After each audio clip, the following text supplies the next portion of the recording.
Hi folks, welcome back to the Hoard. So, it is time for the newest Honda TRX200SX to me, because there are a few around the Hoard, to start up and run. Those of you who watch my channel regularly know that I got this from my Great Northwoods Hillbilly friend, or Hillbilly Homestead, and here she is. For me, what works best with these things is I always put a fresh carburetor on them, and that takes one of the variables out of it. The second thing I always do is, rather than mess with the wiring that's there, and you know, I could spend a few minutes and figure it out, I don't do that. I have a portable CDI box. This thing contains 12 volts, a GY6 12 volt CDI unit, and the coil, right? To hook this up, you just hook the red wire to the blue and white, which gives it the pulse. You hook the green wire to ground, which gives you ground. The black wire to the green wire, which gives you ground. This is also ground, and I hook it up to the cylinder head, so I have ground for spark. How difficult is this thing to start?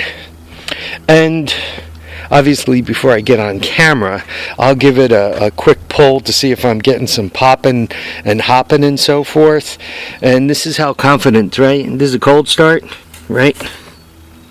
See, hand, no burn, right? See how it's still rusty? So this is a nice cold start. What I have is, you can see gas in the gas line. You can see the line right about there. Here's my box, CDI box that is.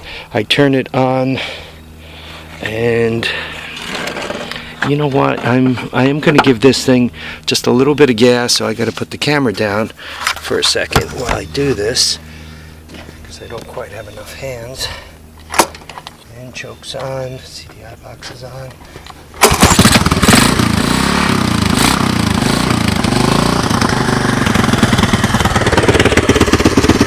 You guys can kind of see the gas going down. Sounds pretty good.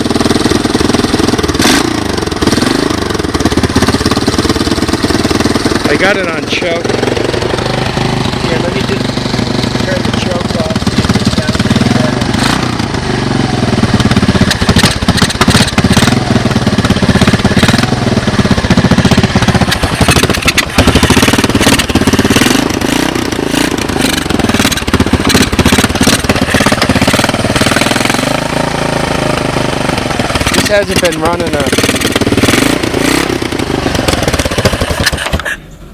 Hasn't been running a very long time, so it's probably going to take a few minutes to idle and loosen up and idle better. But in the meantime, I really would rather not gun it up. I did check it. It's got oil in it, so that's not a concern. You can see it's not smoking. The exhaust sounds real good. Doesn't sound like I have any horrible leaks or anything on it, which is real good. This thing just sounds sweet. It looks like I got a really nice deal. My buddy up there, the Hillbilly, gave me a real nice deal. So for those of you who watch my channel, go watch him. What's next for this thing? Next is, does this thing move, right? So I got to kind of fashion up a gas tank or something for it, because this amount of gas is not enough for me to get this around back. So I'm going to fashion up a gas tank on it, smash a seat onto it. I do have the seat. It's in the truck. And then I'm going to just give this a lift and see what it does. We'll take it a ride around back. We'll see if it'll actually do that, or if I have any kind of surprises. Sometimes from sitting, there's the clutch in there seizes up a little bit, so when you go to bang it into gear, it stalls and, you know, it gets a little cranky. Not too often, but occasionally. So that's one thing one could fight with. The tires are kind of low, so it's going to be, you can see the plastic. I should finish taking the plastic off before I actually break something. But yeah, I'm gonna try to run it out back. So anyway, I hope you guys enjoyed this. There are videos I have. I should probably, I'm always asked about this thing.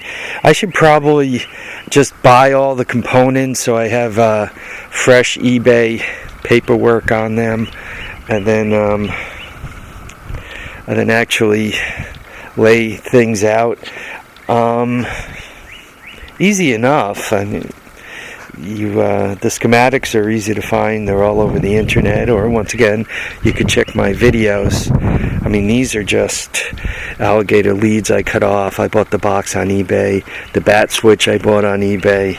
The GY6 12 volts. You got to make sure it says 12 volt DC. CDI, you buy that, and the coil is a matched pair. You buy a little battery holder. It holds 8 AA batteries. Either that, or you set a set of leads off of this to run off the battery if you have a 12 volt battery available. For troubleshooting, I like the idea that my 12 volts are right in the box, because I'm not, if it doesn't start right now, I'm thinking, do I have 12 volts or not? Well, I know I have 12 volts because it's 12 volts of batteries worth right in the box, and I know that they're good enough to light up that light, right? If they're not strong enough to light up the light, I know very quickly that I got dead batteries. Though it doesn't take much to light up that light, and the light can come on, and my batteries could still be weak. So occasionally, if it doesn't fire right up, I do a quick ohm check to the pulsar to make sure I have continuity, and if I do, the next thing is to change the batteries. You can see I've changed the batteries often enough that I've lost all 4 screws and have to tape the box shut. Alright, I guess it's time to try to fashion up a gas tank. I'll probably tape it up to the handlebars here, run the gas line, pop the seat on it, and we'll see if we can't get a little ride out back on it. You know, what the heck, might as well ride this thing. It's home. Alright folks, I want to thank you all for watching, commenting, subscribing. Remember to keep your feet down, keep your heads up, and please get out there and enjoy all your days. Bye now folks.